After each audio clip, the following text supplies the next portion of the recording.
Yo, yo, yo, Ram fans. Welcome to Monday Morning Cup of Coffee. I'm Steve Ivy with co-host Marty Lenz.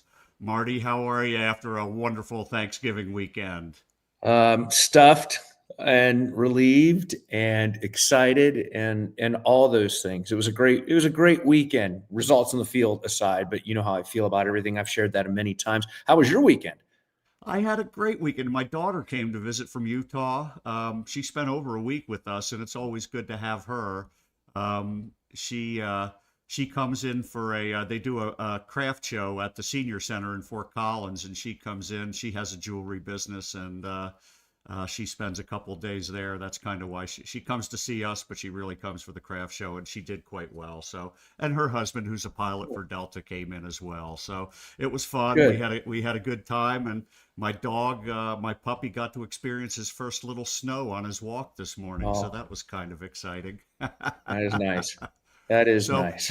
hey, before we get we're going to bring on our guest Joe Palmer in a couple of minutes to talk about to recap the week in the Bahamas the Rams spent and talk to Joe about what it's like transitioning from player to grad assistant, and we might get into a little bit of CU as well as the Rams play CU on Saturday in Moby Arena. But before we get to that, the Jim Mora Jr. hiring, we're all excited about it, but I need to hear from you. I know you talk about it on the air, but what was the buzz behind the scenes? Was there anything behind the scenes that you heard? No, other than shock in a good way of like, huh? I mean, I think many of us were. It's not that you aren't aware that he's there, but you don't think about him because Storrs, Connecticut is, with all due respect, is an outpost for football. It just is. Look, it's a basketball powerhouse, you know as well as anybody.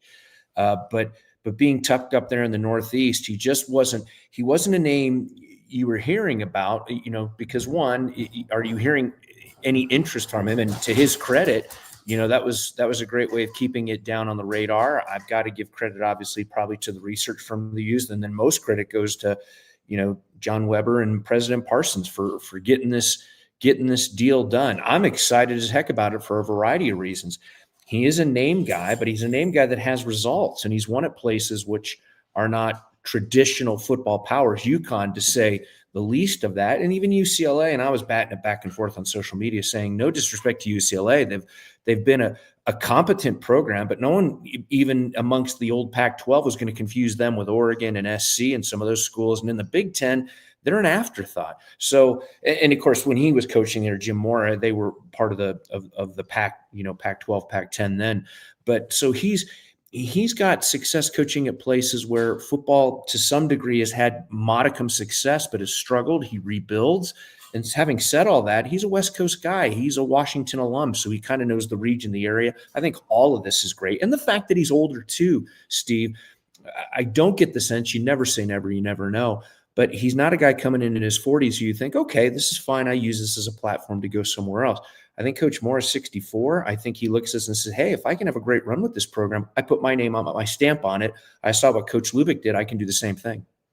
Yeah, it's to me, it's so exciting to get it's like you said, it's not just the name, it's the results that you look at. And the one thing, I mean, it caught us, it was such a curveball for us. And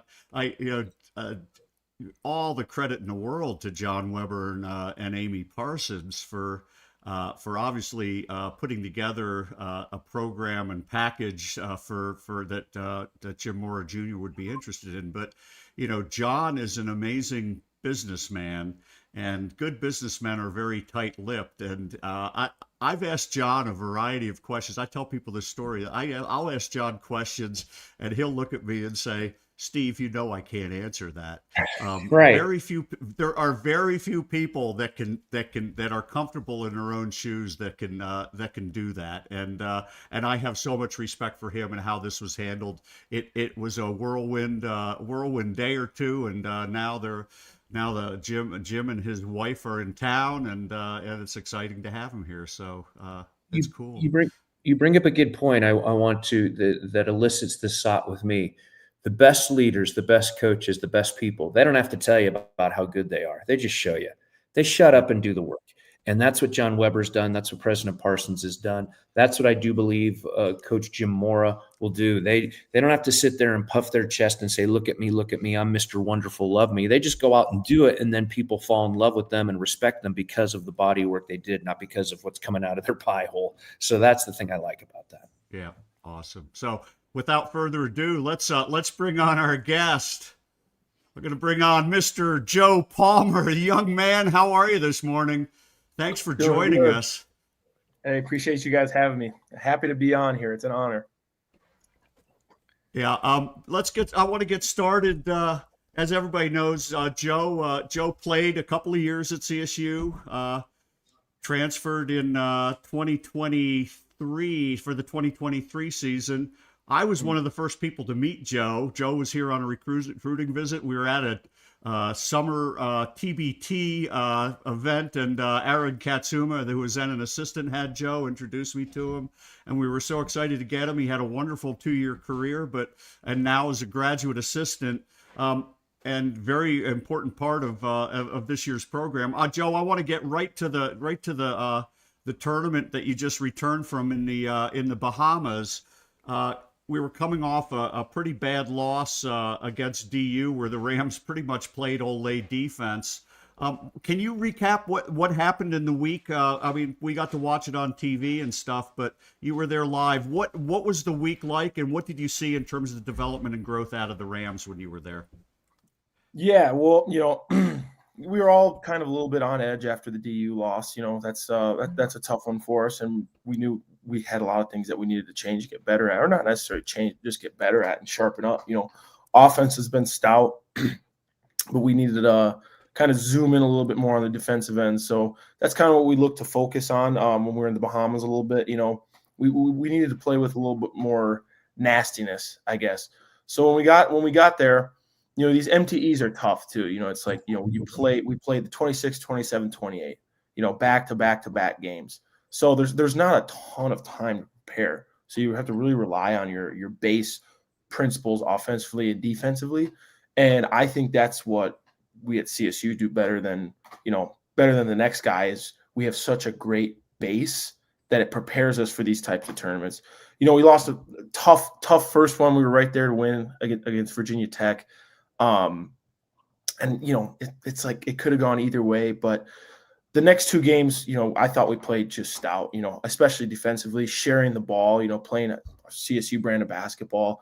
Jevin Muniz had, I think, 20 assists over 3 days and only 2 turnovers, something like that. So that was outstanding. Josh Pasquarelli, was looking at the basket like it was the ocean in our last game there. And so all in all, it was a fun weekend.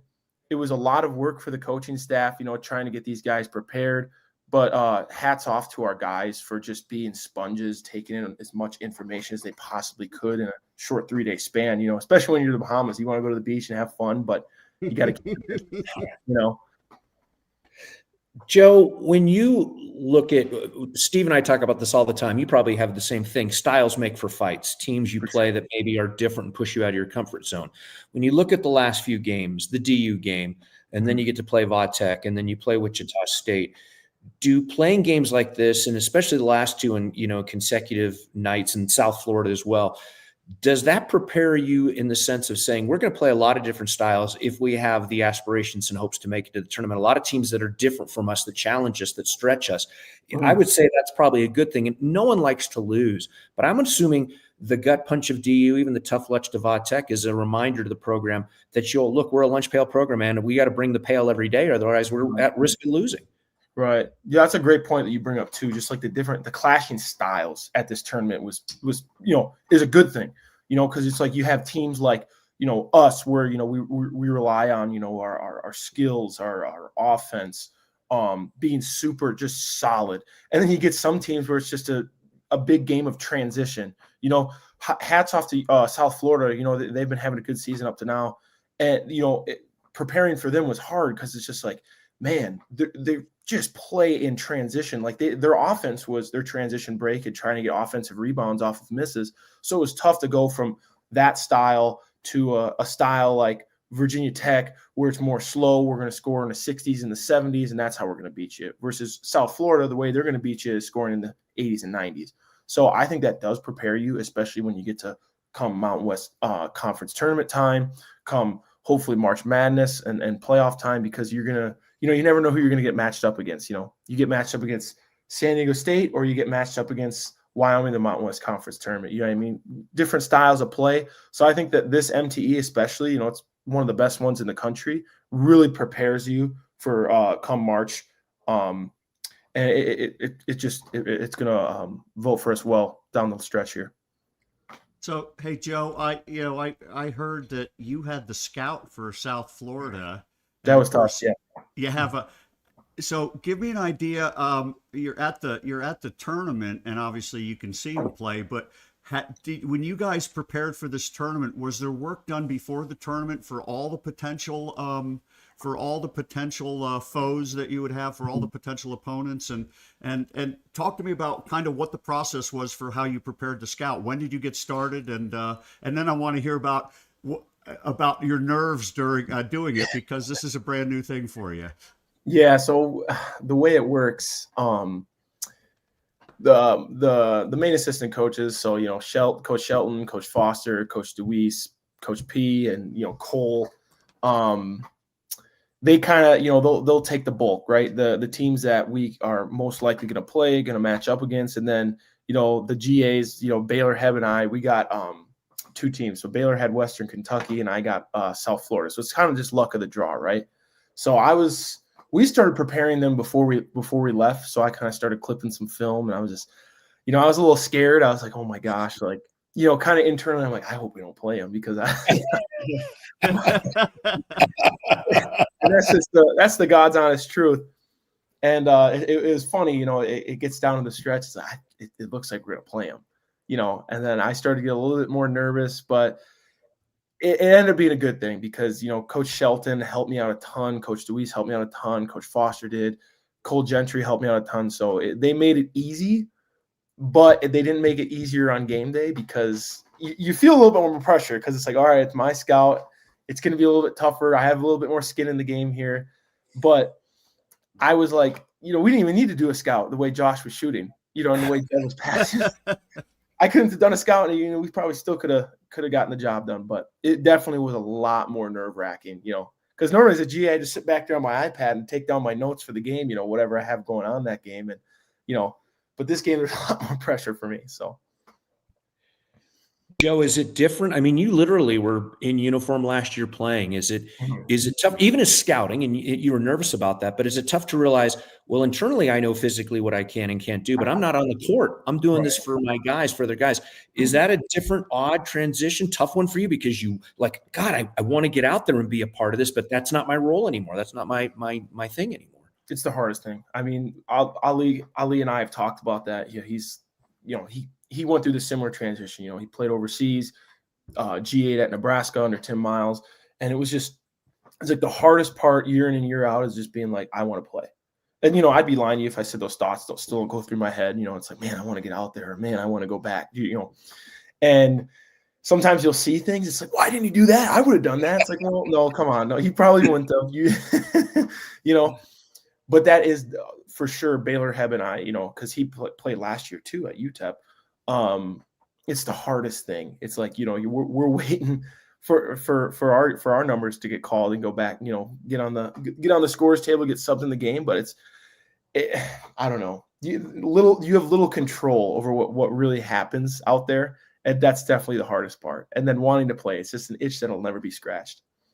Of course, you get your jollies playing in practice as part of the scout team too. You've seen it, Marty. Sometimes I go to practice and you'll see Joe hit the late shot clock 28-foot 3-pointer and just smile. And it's fun to watch a scout team that is so proficient, where sometimes they make the starters look pretty bad. But I want to get into that a little bit, your career at CSU. One of the things I wanted to ask, and just to get a feel for you as a graduate assistant, you were a starter when you came to CSU. You had played a lot of minutes. You were the best player on your team, and you transferred to CSU. And obviously, you didn't anticipate you always want to be a starter. You didn't anticipate you were coming to for a bench role, but that's kind of where you ended up, and you ended up having to learn kind of a different layer of responsibility.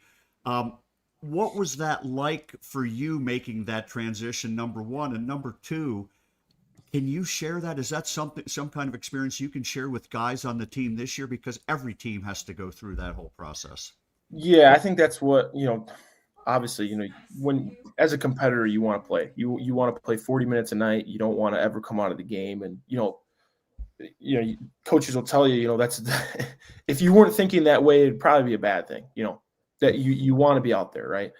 And I wanted to be out there at all times, but I just knew, I would ask myself sometimes, okay, let's look at this from a coaching lens. Do I want Neat Clifford in there coming off of a ball screen, or do I want Joe in there coming off of a ball screen? I was like, easy choice. I'd take Neat Clifford coming off of a ball screen.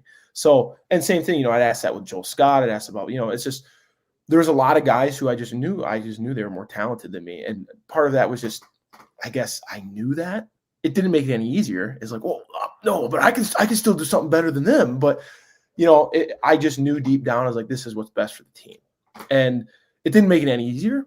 And, but accepting that helped me to thrive in the role that Coach Medved and, Coach Ali gave me at that time, which, spark plug off the bench, come in, get the guys' energy, hopefully hit a three, dive on the loose floor, scrape my knees and, get subbed out of the game and, rely on Isaiah Stevens and Neat Clifford and, Joel and Pat to kind of take over and do their thing. It was hard, but accepting the role helped me thrive in it. And then, yeah, to your point, I think that we have such a deep team this year and we have so many guys who it's like, man, they're in a little different situation, or if, this would have happened in this way in the summer, they could be in the starting lineup. They could be getting 20 minutes a night. You never know.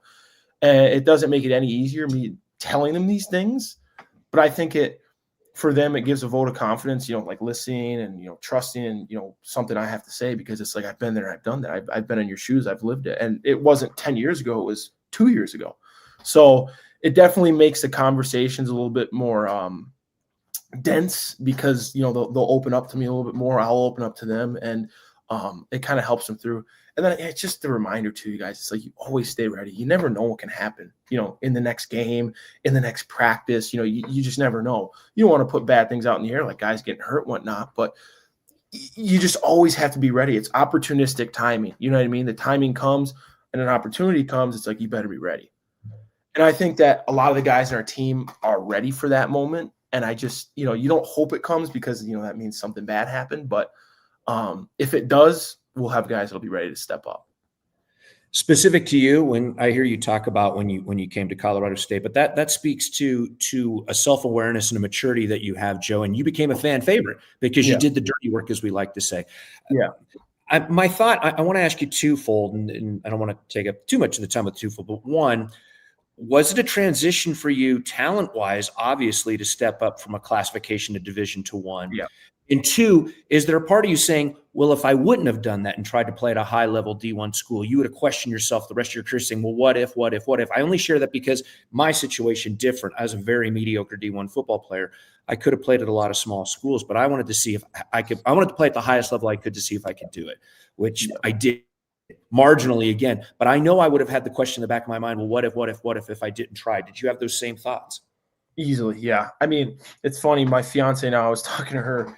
I remember when because she played hockey at the school that I was at before, and we were talking about that. I remember I first told her, I was like, I'm not going to go. I'm not going to go to CSU. I'm going to stay at my Division III school because, I had it good. I was an All-American. I was, scoring at will. I could do it. I had the green light. It was awesome. It was great. I was close to my family. Everything was good.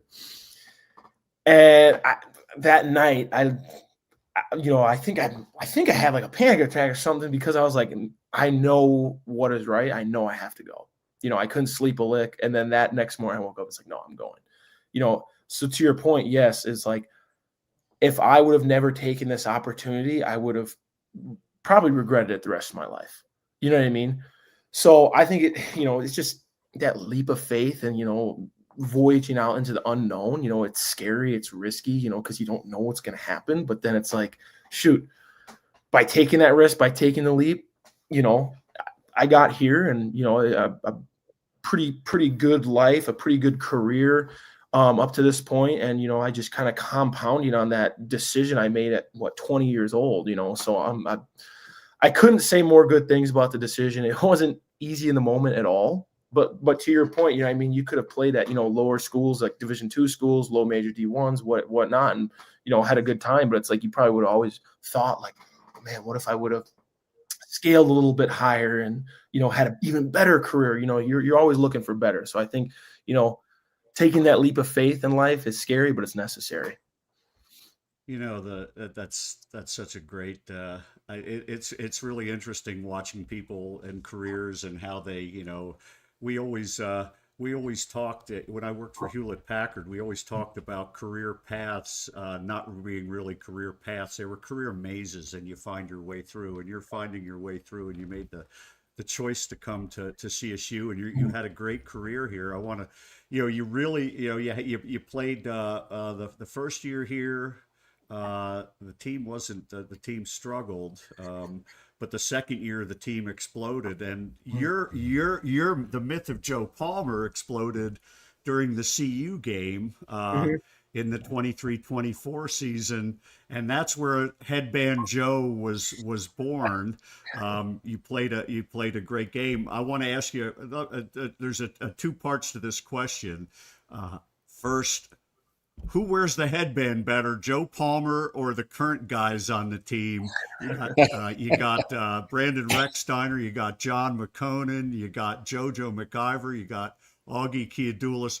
Who wears the headband better, number one? Number two, what did it feel like when you were playing in that CU game? Here we are, we're going crazy over Headband Joe, but you're playing and winning, and that was a game that really launched CSU's fortunes that season. So two parts. Man, oh man. I think that there's just too many guys wearing it this year. You know what I mean? Where my year, it was just me. I remember it's funny story. Kyan Evans, he wore one, I think, for like the first game. And I was like, hey man, like, come on. I can't have one thing. Hey, before you get any further, here we go. Here's another thing. You gotta fit this in. Jackson with a comment. Have you considered wearing a headband on the sideline for big games this year? You know, it's funny. I'll be out in Old Town sometimes, and people like kind of like double look. I didn't recognize you. You gotta wear your headband. I was like, yeah. Let me be, you know, at wherever. Let me be at like Nordstrom Rack or in Old Town. Let me put a headband on. You know what I mean? It's kind of funny, but no, it's those guys are definitely carrying it on. It's good. I like that they're wearing it, and they kind of know the lore behind it a little bit, but it's good. But to your next point, no, I won't be wearing it on the sideline. I think Ali would, you know, send me back to the locker room. But yeah, the CU game. It's funny. My first year in you know, the Rocky Mountain Showdown, we were at CU, and that was when they introduced Deion Sanders at halftime, and it, you know, broke the decibel scale. I couldn't hear. But I guess to that point that year, I knew what the Rocky Mountain Showdown was, but I guess I didn't really know, if that makes sense. You know, I knew it was a big deal, but I didn't know, I guess, how much it meant. You know, coming from Minnesota, it was like kind of like the Minnesota-Wisconsin rivalry. Yeah. You know, it's just huge. You know what I mean? It's like we hate the Badgers, they hate the Gophers. Mm-hmm. So then kind of understanding it after that first year, I knew going into the second year, I was like, this game is, you know, this game's everything. For this season, like this will like put a stamp on our season no matter what, no matter how good it is, no matter how bad it is. Yeah, but we beat CU. It's kind of one of those games. So then that year, it was just, man, I think back to about all the talent on the floor of that game. I mean, it's like we have Isaiah Stevens and Nate Clifford, you know, our NBA guys. And then they have Cody Williams, Tristan Da Silva, and KJ Simpson. It's like, you know, so many NBA guys on the court. So it was just a cool Rocky Mountain Showdown one. And, you know, I think we were 20th in the country at that time, coming off a win against Creighton. So it was really built up.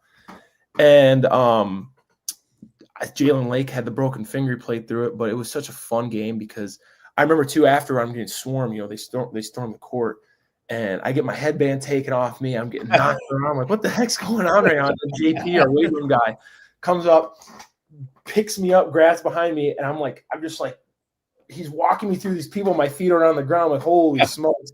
It was quite the experience. I still think about it, and I'll see a picture, and I literally remember like the feeling of like being in like the court storm. It was otherworldly. You wore the headband. Is the origin story you wore the headband so your grandmother could see you on TV? Am I right Yeah. about that? Hear that properly? So the first game I ever wore it was after CU, my first year. So at the CU game, I wore yellow shoes. And she said she still couldn't see me. So I'm like, goodness gracious, Grandma. I'm wearing yellow shoes. What more can I do? So then, one of my old teammates at my Division III school, Augsburg, he was the Division III National Player of the Year, and he wore a headband. And I looked up to him. He's a great player. He's been playing in Germany now for a long time. But I was like, well, maybe I'll give the headband a try. He had some good fortunes with it. And so then I put a headband on, and then my grandma finally was like, well, now I can see you because you're wearing a headband. There we go. So then I just kind of kept wearing it from then on. And it worked out. And then it kind of became a story, and people took it and ran with it. So, but that was the intent behind it, was so my grandma could see me on the TV. Yeah. So hey Marty, we gotta let Joe go. Okay. We've reached our 20-minute limit. What you got to close with him? Are you doing the scouting for CU this week? No, I'm glad I'm not doing that one. That's a lot of pressure. But I'm excited for the game. I'm excited to see what happens. I'll always be proud to be, and I'm still gonna be extremely nervous. It's the good nerves, because it's gonna be really exciting, good build-up week. So the first net rankings are out today, and CU opened at 46, CSU opened at 66 in the net rankings. Yep. Of course, that's we opened at about 210 last year, I think. Right. So we're way ahead of last year. Anyway, so it promises to be two teams on an upward trend this year, sure. CSU and CU, and it promises to be a really, really important game. Not just for the rivalry, but just for the it has a lot of implications as the season moves on. So, yes. Joe, thank you so much. It's been wonderful watching your growth as a player. I'm so excited. We had you on last year from Europe. We did a show with you from Europe. You've been a great supporter of the show, and it's so exciting to have you here as a graduate assistant, helping to build not just the Ram record this year, but the culture as well. Sure. And so thank you for coming on. I appreciate it. Hey, thanks guys. Yeah, thank you guys so much. Have a good day. You too. You bet. We'll see you later. Guys. What a great young man. He's a culture guy, Marty. You can't have, you don't build teams out of first round draft choices. You build teams out of all the other players. And with what they do, and Joe added a lot, not just in terms of his individuality to shoot, but he was a very, very good rebounder, undersized rebounder, very physical player, and a fearless player going to the floor, getting loose balls and stuff. And that's the kind of players you need to win. And he was an important component of that 2024 team. So, oh yeah, glue guy, as you say, doing the dirty work. And when you see a guy like that do that, that just fires up the rest of the team. That just gets everybody else involved, saying, hey man, they're totally selling out to get this done, to get this win. And yeah, he was always a joy and a hoot to watch. And it was always fun to go up there when he'd come on the court. You heard the big roars of the fans when he came on the court, because they all loved him. They all loved him. He's a guy you wanted to watch and see. He was as exciting to see for different reasons as seeing Anik Clifford and the other guys, because you just knew you're going to get max effort from that kid every day. Here we go. Lee saying I believe that means he's a gamer, can see him moving up to head coach somewhere, head coach somewhere down the road. If you look at the people on this staff, and Joe talked about Baylor Heb as well. And Baylor played here for 2 years, started his career at Loyola of Illinois, came here, played 2 years, and then transferred to UTEP. And Baylor's the same kind of player, a very heady player.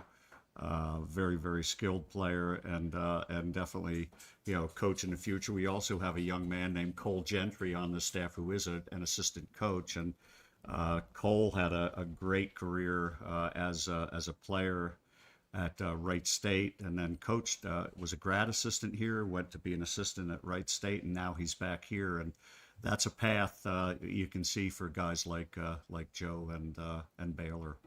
Well, we talked about this. We're going to be talking about the Nico Medved coaching tree. And I know he comes from another tree as well, but we're going to be talking about this in the future, because there are a lot of very intelligent young people coaches on this staff now, and some grizzled vets that you're like, yeah, this is one of the, I'm going to say it. I mean, I'm biased, but one of the better coaching staffs in NCAA basketball, without a doubt. Yeah, I'm excited about it. By the way, I shared some of the net ranking stuff. I looked it up this morning. The first one's out, and it's not real meaningful this time of Yeah. year. There's not a lot of stuff, but in the Mountain West, Utah State 20 came in at 22. They're the highest team in the net as expected. They've got a couple of good wins and they're undefeated. The biggest surprise is the team that's second out of the Mountain West is Wyoming right now. Yeah, I saw Wyoming that. is Yeah. Wyoming is 59. They played a tough game, a tough loss at Texas Tech, 20th ranked Texas Tech yesterday, and then CSU third at 66, Boise at 80, New Mexico 112, Nevada 118, San Diego State a surprise at 123. And as I said, CU comes in at 46. So it's funny, the Front Range schools, CSU's off to a decent start and in a decent place, but we're third in the Front Range schools right now. So we got some good games ahead of us, some good rivalry games ahead of us. I love college basketball in this area. Excited, very excited for it. And it was fun. I didn't get a chance to watch the games. I was listening though via the app on the call, and it was a great listen, thinking, man, we had a chance to get Va Tech there in the end. But I was like, oh, we're going to come back and win the next two. I knew we would, even though we let Wichita State get close because we were leading by 17 at half, but we had to fend them off. And then we showed our strength, I think, in power against South Florida. So Joe's scouting report really worked out. Yeah, it's and I think it's awesome that they get involved with that kind of stuff, and that's the level of that's kind of you've been around management and stuff, and I've been a manager, and I was very much a person who liked to delegate and give as much responsibility as I could to the people who worked in my groups, and that's how you grow and you develop. And I sprung a lot of managers out of my because that was just my style. I was hands-on stuff, but I did not feel like I needed to control everything. I wanted people to develop their skills. So that to me, that's part of the story of that South Florida game, was that you did have a grad assistant involved with the scout. I love that. And Steve, I mean, again, I'm coming from a different sports realm, but there is a real art to watching game film and watching film. And that's something, honestly, I mean, we did a little bit in high school, but I had to really learn. And I learned from the upperclassmen at CSU about what am I looking for watching the game film? What am I watching for? Tendencies, steps, position, routes. I mean, you're looking at things that the people you're going against, but to be able to break down the game film as somebody who's scouting for another opponent, look at every player, look at strengths, weaknesses, offensive and defensive sets, it's a lot of work. I mean, and to be able to know what to look for and do, that's a whole art in and of itself. Again, conflating sports here, Peyton Manning was a great talent, but you know what made Peyton Manning great? He was a great student, a great studier of film. He was in there watching film all the time. There's a real art. And if you have the ability to do that, you can glean a lot of knowledge and have a lot of success off film study and doing those sorts of things. Yeah, I hear you. That's a great point about Peyton Manning. I have a question from Lee here. I wish I had a good answer. Kind of random thought, but do you think any chance for Darnez Slater to get minutes, as I think he's a player? This is, I asked Joe the question about what it's like being the big fish in a small pond and coming to a team and having to play a different role and learn to play a different role. And Darnez is going through that right now. Darnez is a very, very good player, but I don't know. If somebody gets hurt, he may have to step to the forefront. But I don't know. I don't know the answer to that. And you can kind of see the rotation settling down. And he's a small part of it right now. Can that grow? I don't know. Just to give you an idea of how talented Darnez is, there's three other guys that he was as good a player as anybody at his high school team. Three other guys on Division I scholarships, and they're all getting playing time. One with Nevada, one with UNLV, and one with Arizona, who's ranked in the top 5, who's a freshman playing for Arizona. And so Darnez is a really really good player, and he's just in a circumstance, and I don't have an. I wish I could say Darnez is going to jump to the forefront, and maybe he will at some point, but right now it looks like he's out of the rotation. How many of them rotate now, Steve? I know last time we talked about this, and we talked about this with the coaches. Is it sustainable to rotate, 8, 10 guys or play your whole team? Have they tightened it down? Are they rotating 7 to 8 right now? It's 9, 9. and 9 to 10. The starting lineup: Rexsteiner, Pasquarelli, Muniz, Booth, Jorgensen. Mbemba came off the bench and played well, and but got hurt, and so he missed the last 2 games, which meant Joppa had to come in off the bench as a big, and Joppa got more minutes in the South Florida game and played well.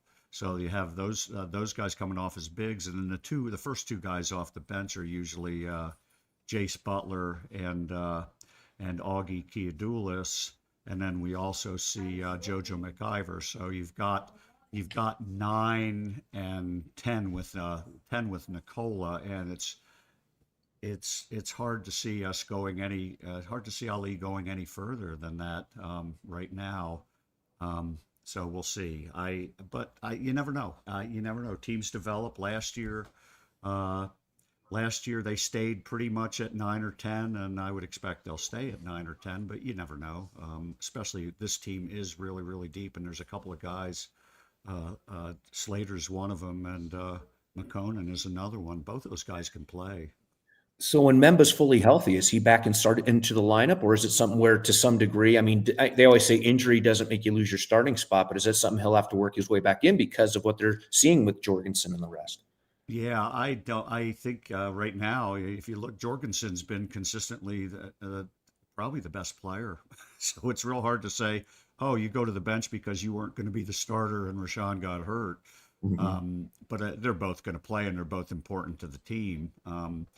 The one thing I want to point out too, this is really interesting. If you look at the numbers, we have one player who scored in double figures in every game. Do you know who that is? Who is that? It's Kerry Booth. It is Booth. Oh, well, hey, his name was in that South Florida game, the Wichita game. I just heard his name repeatedly. I was like, gosh, he sounds like he's a monster. Dunking, passing, getting in the lane. I was like, dang, I like hearing that. Got me excited. His development has been extraordinary. And I won't say it mirrors Neek's development because they play different positions, but Kerry was very comfortable playing as a stretch 4 on the perimeter. He's a good rebounder, but a decent rebounder. But on the offensive side, he was much more comfortable being on the perimeter. And you're seeing a Kerry Booth who is starting to get a little more comfortable putting the ball on the floor and getting inside and maneuvering inside, and he's dunking. He's going to the free throw line, and he's averaging like 14 points. Like I said, double figures every game. Going to the floor for loose balls. You're starting to see hustle plays out of him, as I think he's getting more and more comfortable and understanding how good a player he is on overall 94 feet. I'm excited to see him as a Colorado kid go against CU, because I still think with any rivalry like that, you got to have some young people that are familiar with it, understand the juice of it. I mean, and Joe realized it in the moment, oh, this is a big deal. But I like when local kids get a chance to play in it, because I think it's like, I know I grew up watching or hearing about this. Now I get to be a participant. I think that's a pretty big deal. I'm pretty excited to see what Booth is going to do against CU on Saturday. Yeah, I am excited too. I got one comment here from Mark Wolf. Booth ceiling is very high. Yeah, I think he's just scratching the surface, but he's really contributing right now. And like I said, he's been our most consistent scorer. He's starting to score inside and out. He'll block a shot or two every game.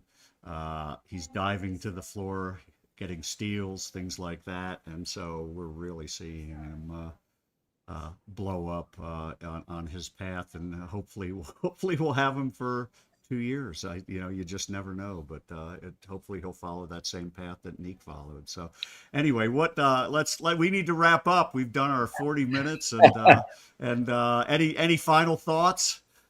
No, not really. I'm gonna drive up to the fort today. I think I'm gonna take in the Jim Mora press conference. I'm kind of excited to see what that's going to be about and what it's like. And it was a tough football season for Colorado State, to say the least, but now I feel very hopeful about it. And even though I don't like time to go fast because it ages all of us and everything, I am really excited to get into the summer in August when CSU opens back up in Cal. And I'm excited for spring ball too and signing day, but to get them back on the field to see what construct, the Colorado State University football program, what it'll look like under Jim Moore's leadership. So I'm excited about that. That starts today. So I'm excited about today. Yep. I might have to pop over and have to get you your mug, for God's sake. We need Yes. to get you your fancy Crackers Drinking College out of a Hoops can. mini coffee mug, man. So anyway, thanks again. This has been always a pleasure. Thank you, everybody, for joining us. Thanks for the questions and the comments, and we'll do it again next Monday. Thanks, Marty. Thank you, my friend. Go Rams. Go Rams.